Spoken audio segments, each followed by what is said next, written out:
Yan, nag-file ng bill o resolution si Congressman Kiko Barsaga para tanggalin yung value added tax. Pabor dito yung mga ekonomista. Ito, pakinggan natin yung isang ekonomista. Nandyan siya. File ng resolution or bill. Hindi ko lang tiyak kung bill o resolution ito na ipinapasawalang bisa na itong value added tax. No? I think na nag-introduce nito ay si Representative Kiko Barsaga ng Cavite. And I think this is a very good idea, no? Kasi ang value added tax, Admar, ano yan fixed percentage yan ng tax na na lahat ng purchases mo tatamaan. Kahit ikaw yung mayaman, mahirap. Ang pinaka nadadali dito, Admar, sa value added tax is yung mga middle class natin, ano? Kasi nga regardless of your income level, pare-pareho kayo ng percentage na binabayaran. So, ayan tawag natin dyan, regressive tax yan, ano? And I agree with Kiko Barsaga in eliminating the value added tax. Anong logic nun? Nananakaw lang naman yung pera. Tama. Just imagine kung hindi nananakaw yung pera, Admar, hindi na kailangan makolekta ng gobyerno ng ganong kalaking buwis mula sa ating mga mamamayan. Kasi nga, yung pera na dapat papuntahan sa mga proyekto, it really goes to the project. Hindi na pupunta sa bulsa ng mga politiko natin. Ng mga kagaya halimbawa sa kaso ng flood control, napunta sa mga district engineer, napunta sa mga contractor, napunta kay congressman, napunta kay mayor, sino-sino pa.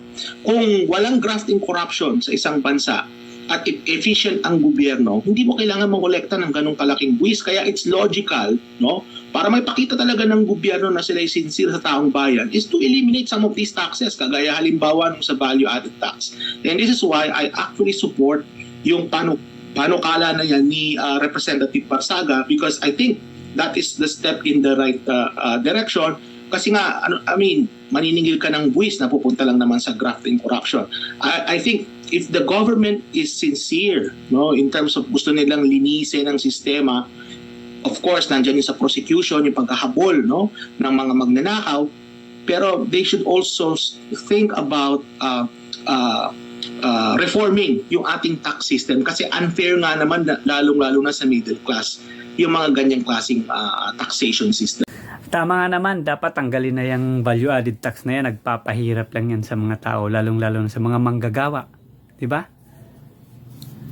Bayad tayo ng bayad ng tax natin. Saan napupunta? Ninanakaw lang ng mga buwayang politiko.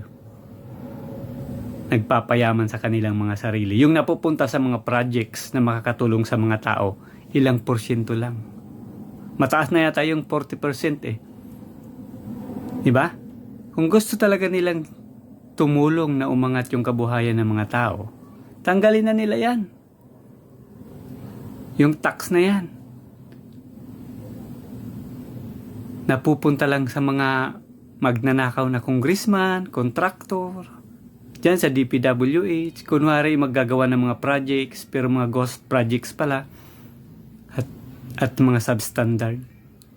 Kayo guys, ano sa palagay ninyo? Pabor ba kayo dito? Natanggalin yung value added tax na to?